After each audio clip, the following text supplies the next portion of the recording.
What happens to a warrior when there is nothing left to fight for? Imagine your home, your history, and the graves of your ancestors gone in a heartbeat, not by a glorious battle, but by a freak subatomic reaction. This is the reality for the Klingon Empire after the burn. Kronos isn't just a planet anymore, it's a graveyard. But here's a kicker that's tearing the Alpha Quadrant apart. The Federation calls it a refugee crisis.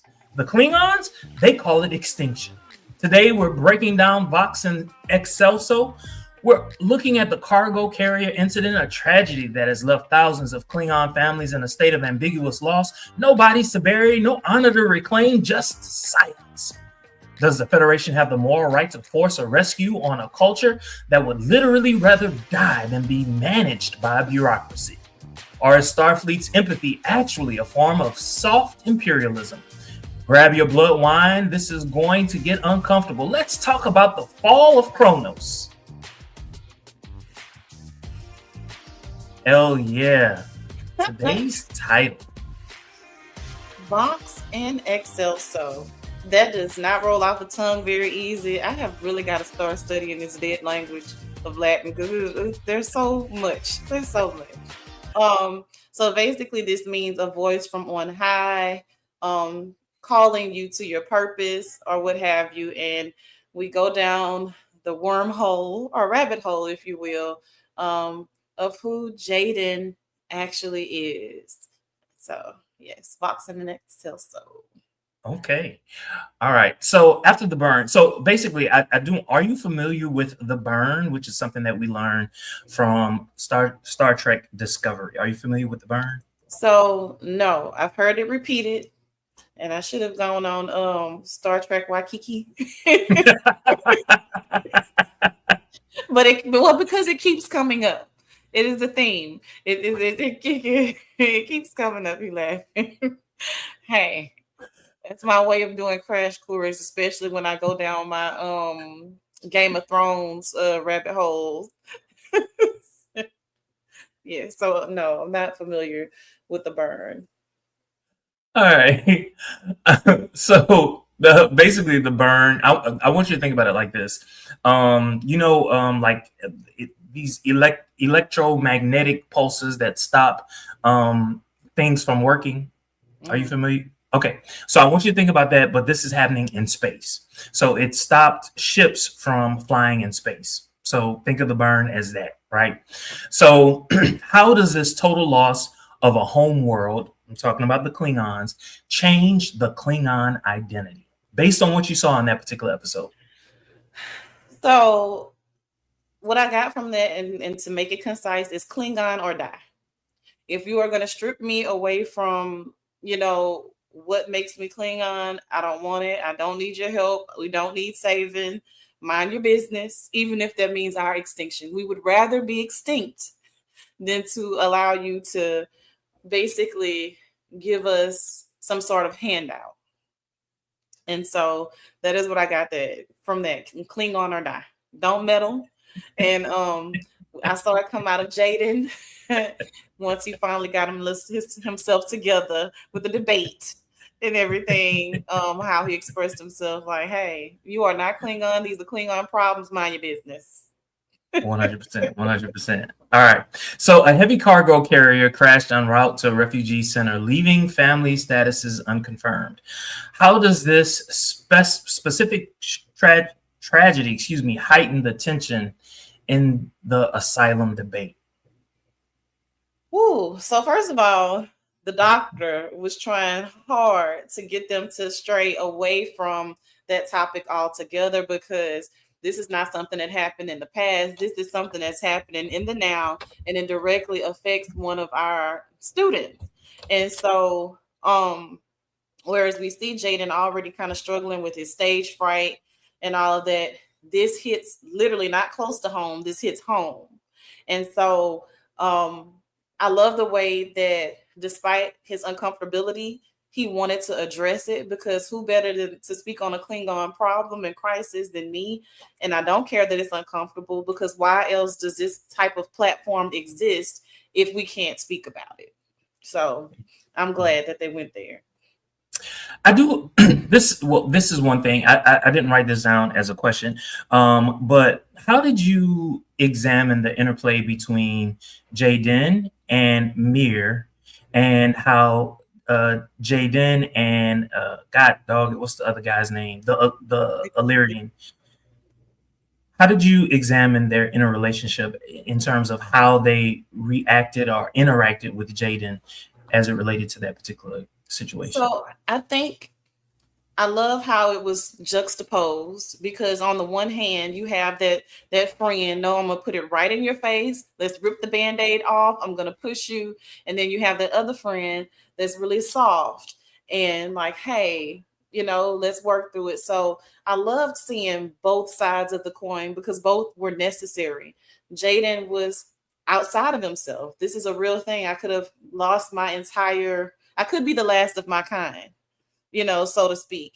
And so, because even with Thok, she's Jim Hadar and Klingon. He's Klingon.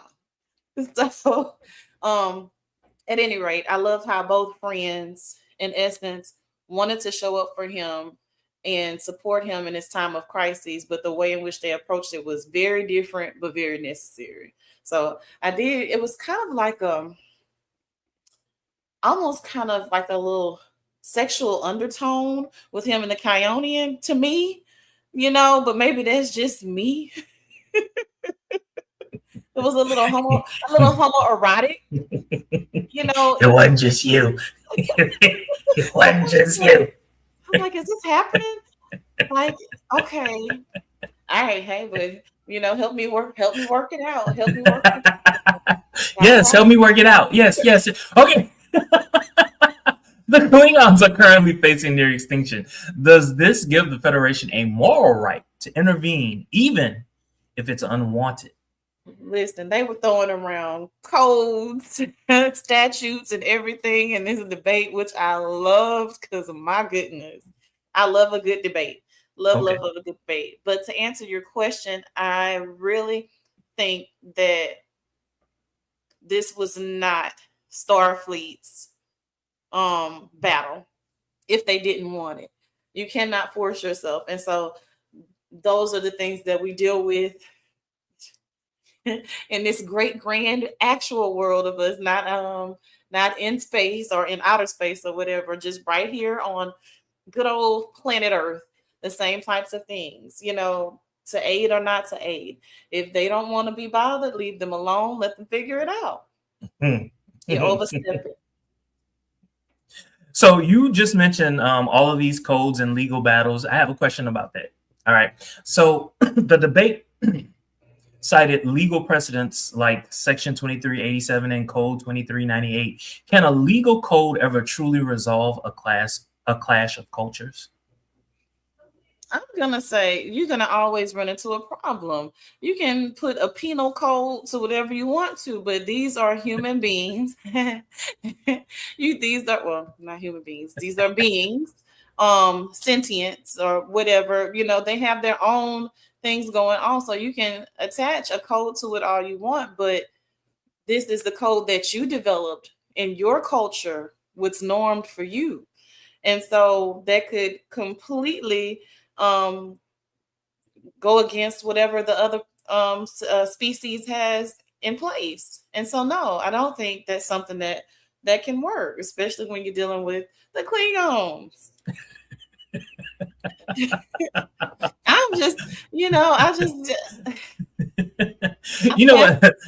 That there was a reason why it took so long for the Klingons to join the Federation. Their culture was not necessarily in tune with that of the Federation, and then all of a sudden now you have the burn. What do you think the Klingons are going to do? They're going to fall back on their own culture and view things from the perspective of their culture. And so what the Federation was offering was not necessarily something that their culture was receptive to. And so, I get it. I get exactly where you're coming from. We are warriors, dude. Does it look like I'm the one that says, hey, give me a handout? No. I will kill you and take it from you. How about that? I will kill me and everybody and be okay with it before I accept help from you. So, speaking of help, the Federation proposed relocation to a planet matching Kronos' geothermal profile. Why do many Klingon houses view this charity as an insult, based on what you saw in this particular episode? Kind of going back to what I said, like we're warriors, and so the things that we acquire, we fight for them. That's the nature of our people. And so this handout, this charity, and all of this is not something that is conducive to my people. And so this may be something that mirrors or what have you. None of that matters, because this was your idea. You came up with it and you just want to give it to me. I don't want it that way. Mm-hmm, mm-hmm, mm-hmm, mm-hmm. If the Klingon houses prefer unity by conquest over Federation relocation, is the Federation being empathetic or imperialistic by pushing their solution? Say it again for me. So, by pushing their solution, giving them this planet, is the Federation being basically empathetic or imperialistic?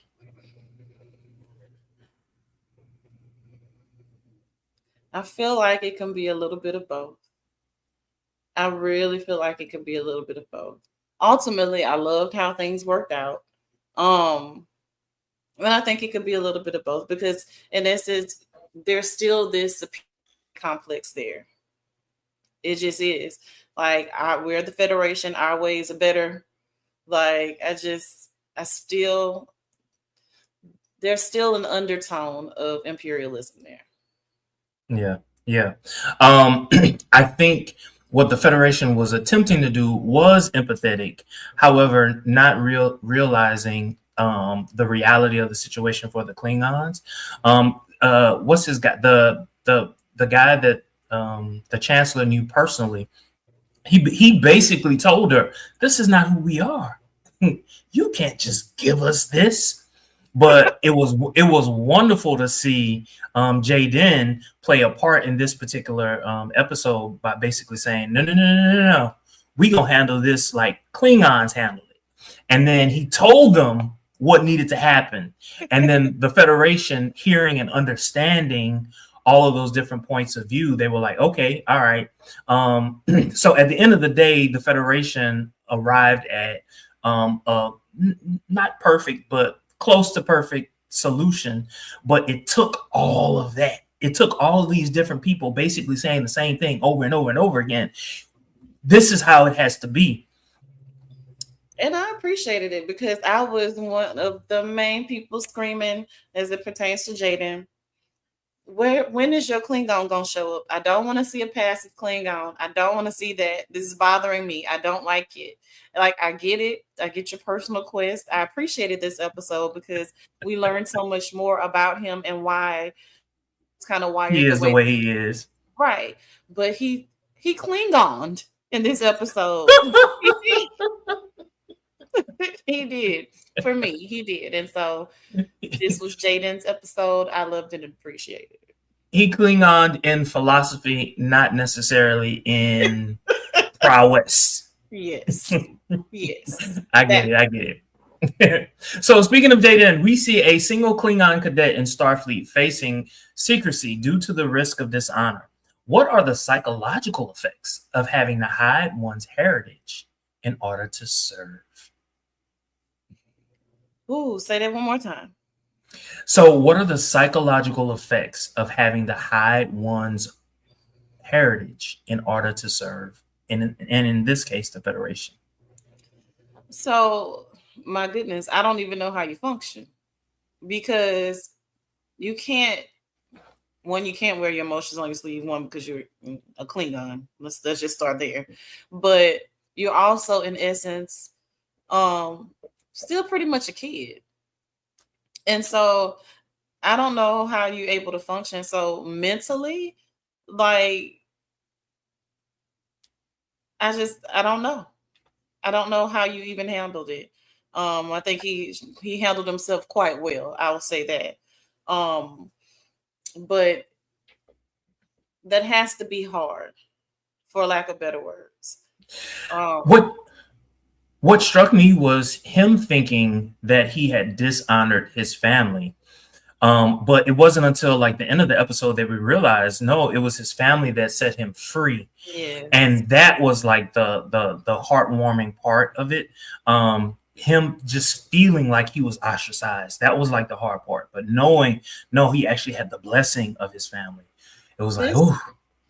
I loved how they, because this is a human thing, being in the same family and being completely the black sheep or the outsider, the weirdo, or the person that the family doesn't quite understand. And so, you can be raised in the same family and be completely different from the rest of your family.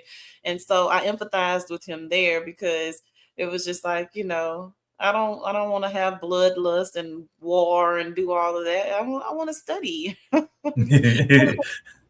want to be a doctor, no less. Not study, but I want to be a doctor. When every other Klingon is trying to kill something and somebody, I want to save them. Yeah, I want to play with herbs and all of this. I don't want to shoot down birds and shit. That's not my idea of a good time. I don't want to do that. Warriors too. That's for warriors. Speaking of becoming part of the medical profession, the Academy offers counseling and medical support. But can these tools solve the internal tension between assimilation and cultural preservation? Say the last part again. Can the Academy solve the internal tension between assimilation and cultural preservation? No, absolutely not. Absolutely not. Because to me, it's just like, and I know it's Black History Month, and yes, I'm going to go there. It's like trying to understand the Black experience if you're not Black. You cannot possibly understand. You can try to empathize, and even maybe fight alongside me, try to put things in place. But if you have not walked in my shoes, you do not understand what it is like. And so, whereas I agree with you, the intentions may be good, but you're going to miss the mark every time. You're going to miss the mark because I have to assimilate. I'm in this structured environment, following your orders, marching to your rules for whatever your end game may be. But my culture is my culture. That will not change in the midst of trying to assimilate. I couldn't even imagine myself being the last Black person on Earth. And you know what I'm saying? Like, how do I live? How do I function? Who do I talk to? Who, like, the words that come out of my mouth, they're probably not going to make sense to every other person in every other culture. You know what I'm saying? Like, things that my hair, you know what I'm saying? Like, who would understand it? You're not going to understand. It's just, that's a great question, by the way. I'm glad that you asked that. Because, no. Mm-hmm. All right.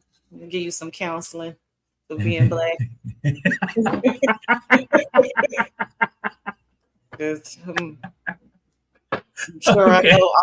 sure I have the perfect remedy to cure you from all those things that happened to you. Based on the debate, does the Federation have a legal obligation to enforce asylum, or should they step back and let the Klingon Empire determine its own fate, even if it leads to extinction? I'm gonna say no. You do not have a legal obligation. No, you don't. You need to step back and allow them the right to do what they need to do. It's just, I'm going to go here again. Everybody did not want desegregation. There were some harmful impacts to it. And so sometimes in trying to do good, you do harm. And so you have to respect people's needs. It's just like, to me, in the medical profession, going against a DNR. Okay, if I don't want to be resuscitated, you have to respect my wishes. So a legal obligation, no. because you then take away my free will. Yeah. Yeah. It kind of reminds me of what has been going on in the Middle East for hundreds of years. It's like, to what extent do outside powers get involved in an internal issue? And do you have the right to take one side or the other? I don't know if a government has a right to do that. However, I do recognize that governments, have the right to protect their interests. I just, when you're dealing with other people's cultures, because to me it's less about being just this good Lord, the words are escaping me that I want to say, but in short, it's not so much about you just wanting to be a good person. There is something that you want. Mm-hmm. There's something that you want. You're not going over here to just be the good guys and save the poor people from their whomever. No, there is something that you want. So, and there are also unintended consequences to every action. There are always unintended consequences, which might lead to something worse.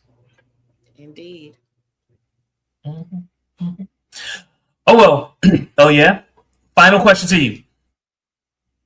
From Mayfair to 10, rate this episode. So from Mayfair to 10, I'm gonna give Vox and Excelso an 8. I'm gonna give it an 8 because they gave me Jaden, actual Jaden. They, allowed me to have his backstory, and he showed up. He showed up in this episode, and so I'm not gonna quite give it a 10. Simply because I just don't think it's a 10, but great episode. It kept my attention. I did not fall asleep. You know what? I'm going to give it a 9, and this is why I give it a 9. I agree with everything that you just said. What it also did was it added to the lore of Klingons, right? Without taking anything away from what we know and understand from the Klingons of old. And when I say that, I'm talking about what we learned from the original Next Generation, Deep Space Nine, and every other show that came along. It didn't take anything away; it added to, right? And I agree with you. I want to stamp what you said. It gave us Jaden. Right? Who is this man? Who is this boy? What is his motivation? And we saw that. We got that. I also like the fact that what they seem to be doing with each episode is they want to give us more character development. If you notice, every episode is focused on a different character, and they're taking their time to develop these characters, and I really do enjoy it. And I think they did it in the right way with his character. I think it was kind of easy because he was playing a Klingon, and there's so much lore from Klingons that it was easy to pull from. But I think what made it difficult for him as an actor was to be able to portray that as authentically as possible. But I am listening to what you said before. The fact that he was the quote unquote the black sheep, that made his character have some leg to stand on, in the fact that yes, he is an atypical Klingon, but this is why. So I that's why I gave it a 9. And I also think that maybe 10 years from now, we might look back at this particular episode and we might actually say, wow, this episode meant a lot. Yeah. That's where I stand. Well, is there anything that we missed that you wanted to talk about that we didn't cover? The only thing I would add is my girl, Laura Thok. I appreciated that she kind of dropped in a bit and kind of counseled him, so to speak. Yeah. Because she was honestly the only person on that ship, if anyone, that could speak to him directly in a way that he would be receptive to. And so I love that she humbled herself and was like, hey, basically, dang, I should have got to you a little sooner. you know, but I loved it. I loved that piece. So that would be the only thing that we did not discuss that really kind of meant something to me. And I'm just a little bit obsessed with Laura Thach for some reason. I don't know. I am too. I love her character. I said it first episode. I love her character. Yeah. She can do no wrong. I don't care what the haters say in the on the internet. I don't care. I love her character. Yes. Love her character. I love the fact that she's also becoming like a mentor to some of them. Especially him, and I feel he really needs it. And I kind of think that she's like the perfect person. The fact that she is half Klingon, half Jemador. She's 1 foot in, 1 foot out, and so is he. And it makes sense. I love it. And they're both queer. So, you know, hey, the nerd, you understand him on so many levels. Yeah, there's a lot of queerness on this show. I love it. I love it. I'm upset about it. All right. Thank you all so very much for joining us. Don't forget to like, comment, and subscribe. Until next time. See you. Oh, and by the way, we've got another episode that's coming out shortly. Y'all have a good one. Live